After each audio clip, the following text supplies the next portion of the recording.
কেউ নাই। আল্লাহ গো, তুমি যদি মাফ না করো কে আমাকে মাফ করবে?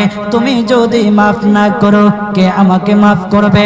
তুমি যদি আমাকে মাফ করো তাহলে তোমার কোনো দিকে কমবে না, তুমি যদি আমাকে মাফ না করো তোমার কোনো দিকে বাড়বে না।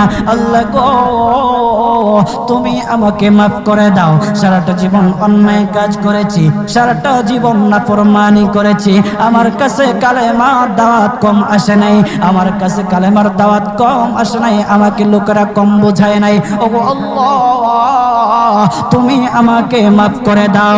মাফ না করলে কোথায় যাব, কার কাছে যাব?